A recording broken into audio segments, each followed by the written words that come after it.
ఎందుకంటే ప్రజలకు ప్రతి ఒక్కసారి మోసం చేసే వాళ్ళు ఉన్నారు. వీళ్ళు పార్టీలో మారుస్తారు, ఆ పార్టీ నుంచి ఈ పార్టీలో పోతారు, ఆ పార్టీ నుంచి ఈ పార్టీలో వస్తారు. ఎవరికి గురించి వస్తున్నారు? ప్రజలకు మేలు చేసేందుకు వస్తలేరు వీళ్ళు.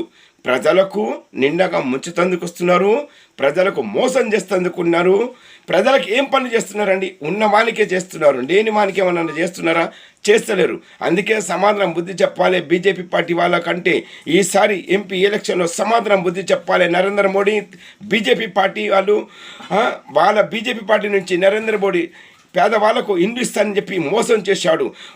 ఒక్క ఇంటికి 15 లక్షల రూపాయలు ఇస్తానని మోసం చేశాడు.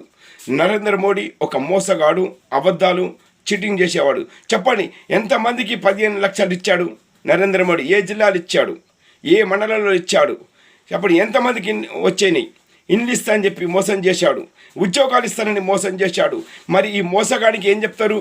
420 420 ప్రధానమంత్రి నరేంద్ర మోడీకి తెలియజేస్తున్నాను. ఒక సోషల్ వెల్ఫేర్ సొసైటీ ఆరోపిస్తున్నాము, ఖండిస్తాం కూడా. సమాధానం బుద్ధి చెప్తాను బీజేపీ పార్టీ వాళ్ళకు కూడా, తెలంగాణ ప్రజలని కూడా తెలియజేస్తున్నాను.